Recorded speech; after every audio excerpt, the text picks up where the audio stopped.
में हरे कोई संत महात्माओं के पास जाओ, उनकी सेवा करो, खिदमत करो। आए प्रेमी भाई बहनों, कृष्ण भगवान जब चलने लगे तो उद्धव से कहा, उद्धव हम अपने धाम जा रहे।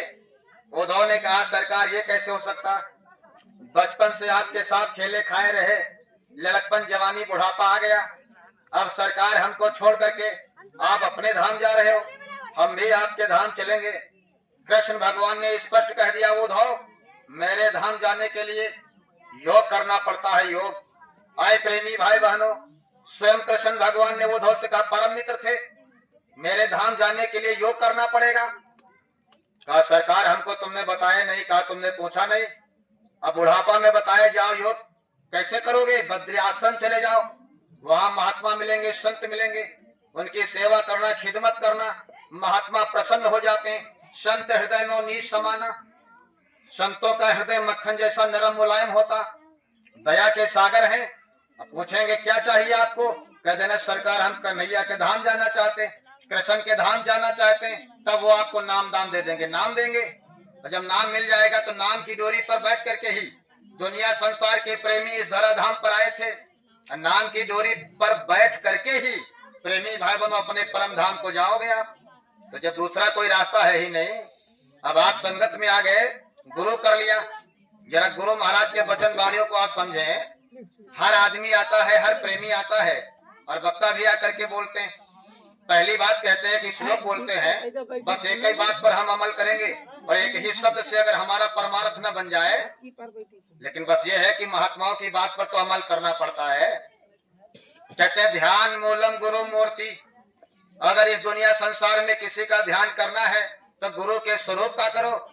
ध्यान मूलम गुरु मूर्ति, पूजा मूलम गुरु पादुका, अगर किसी की पूजा करना है तो प्रेमी भाई बहनों गुरु के चरणों की करो। पूजा करना है तो गुरु के चरणों की। मंत्र मूलम गुरु वाक्यम, अगर कोई मंत्र जंतर का जाप करना है, पढ़ना है, तो गुरु महाराज ने जो हमको आपको मंत्र दिया है, प्रेमी भागो, ये हमारा मंत्र हमको सदा के लिए पार कर देगा, आत्मा का निजात मुक्ति दिला देगा, तो इस मंत्र का आप जाप करो। मोक्ष मूलम गुरु कृपा, गुरु की दया कृपा हो जाएगी, मोक्ष और मुक्ति आपको मिल जाएगा। मुक्ति गुरु के चरणों में मिलती, मुक्ति कहाँ मिलेगी? गुरु के पास मिलेगी, गुरु के चरणों में मिलेगी, बाहर मुक्ति कहीं नहीं है।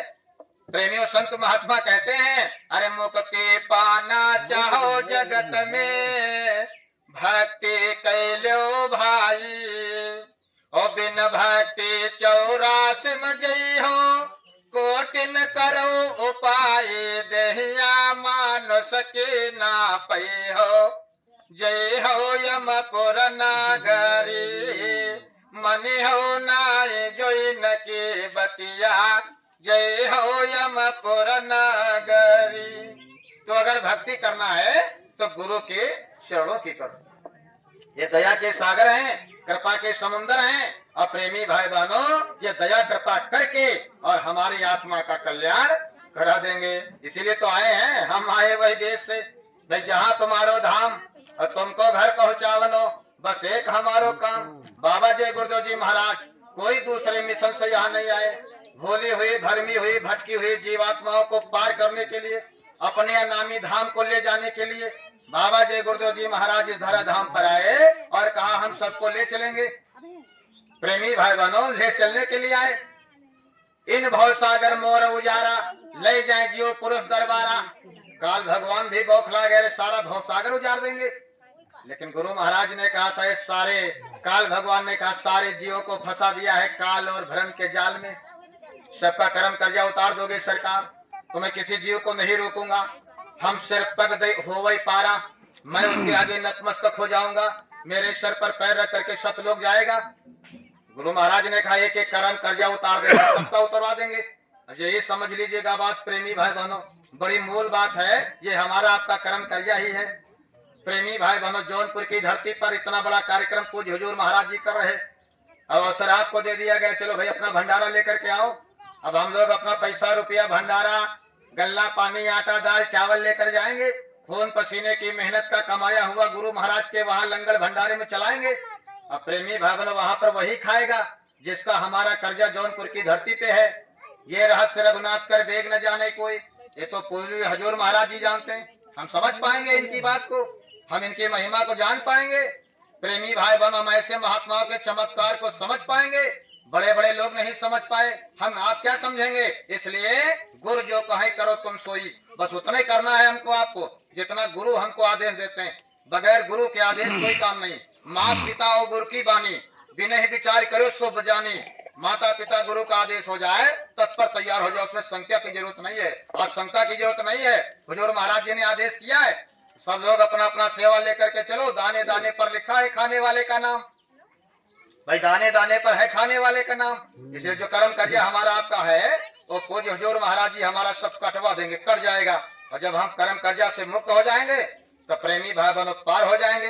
लिखा भी है, कर्म के बंधन में बंधकर भोगता भरता, कर्म के बंधन में बंधकर भोगता भरता, काल की ही कैद में फिर जन्मता मरता। संबंध माया मोह से छुटकारा न होगा, गुरुदेव सच्चे नाम का आधार न होता।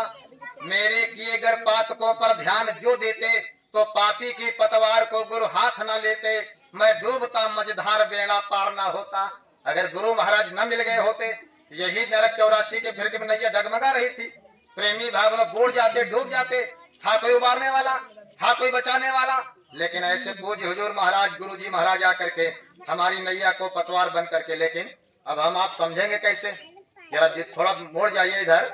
हम समझेंगे कैसे जब महात्मा के सत्संग में आओगे, जब गुरु महाराज के वचनों को सुनोगे।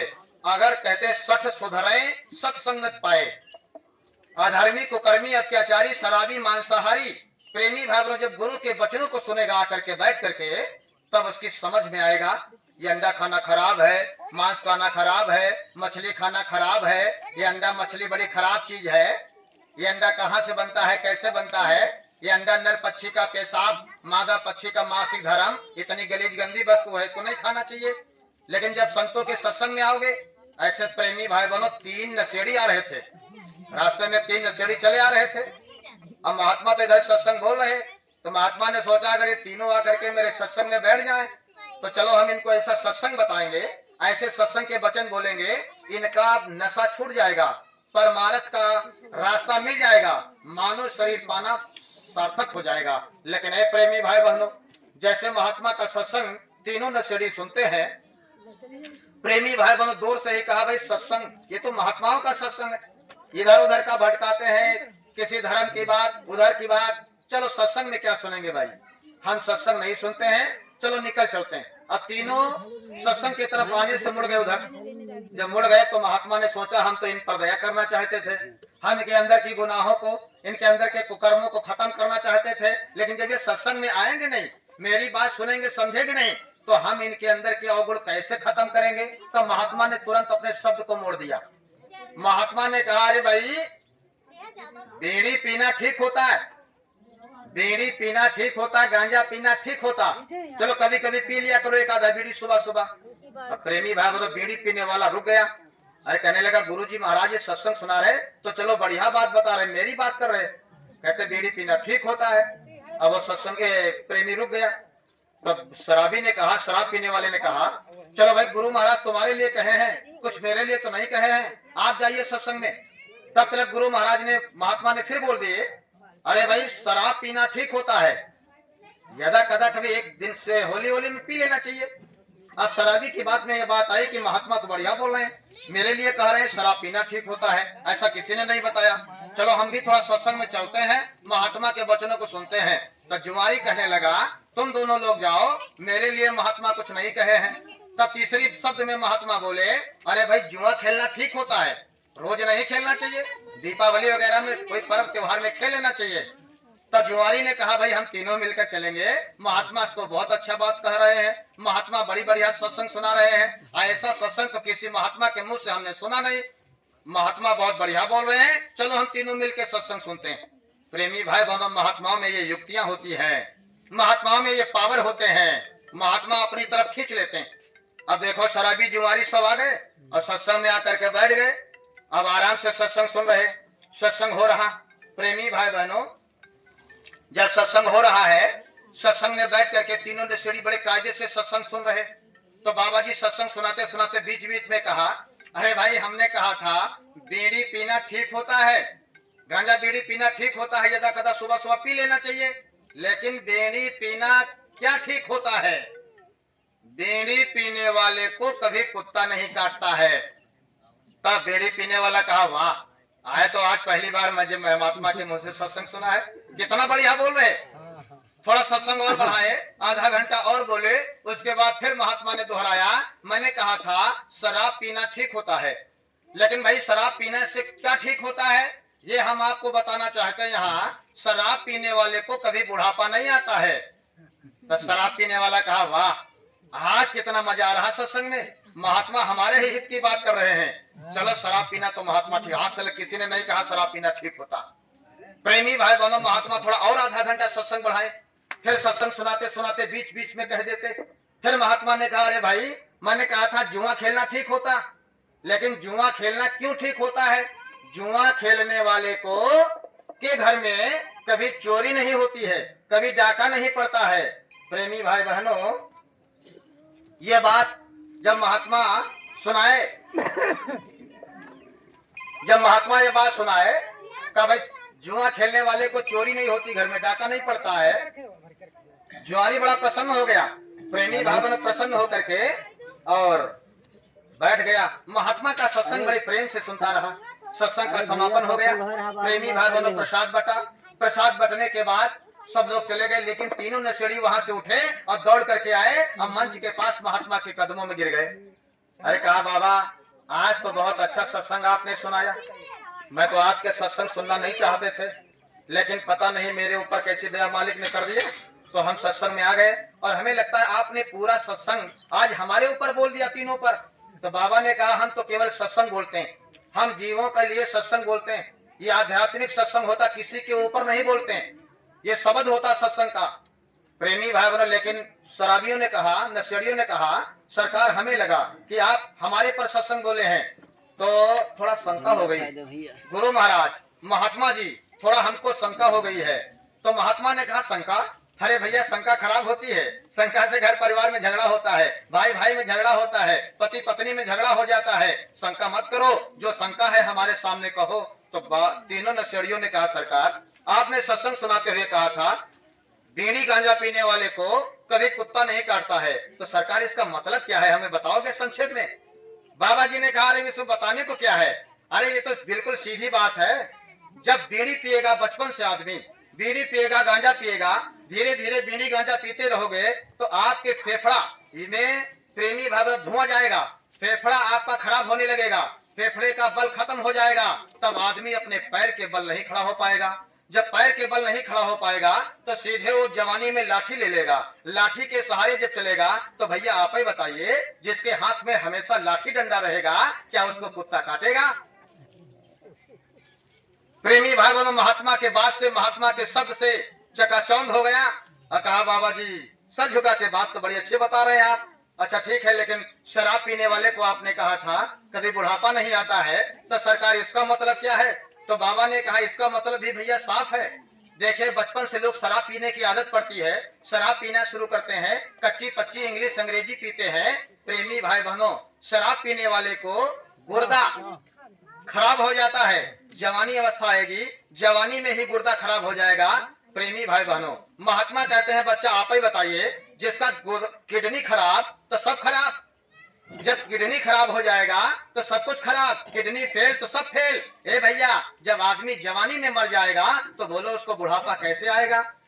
मैंने कहा था शराब पीने वाले को बुढ़ापा नहीं आता है, तो जब वो जवानी में मर जाएगा और इस तरीके से शरीर के अंग खराब जाएंगे, किडनी गुर्दा खराब जाएगा, तो उसको बुढ़ापा कैसे आएगा?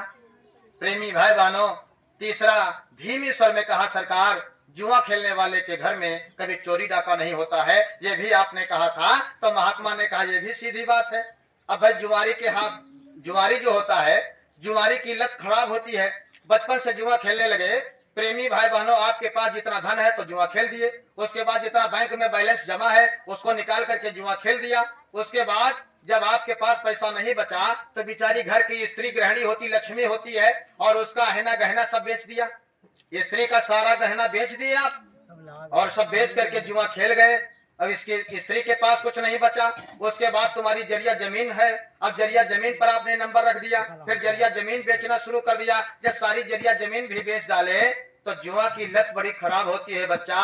इसलिए जिसके घर में 2-4 किलो आटा दाल चावल खाने को नहीं होगा, तो आप ही बताओ उसके घर में चोर डाका डकैती डालने जाएगा, चोर चोरी करने जाएगा?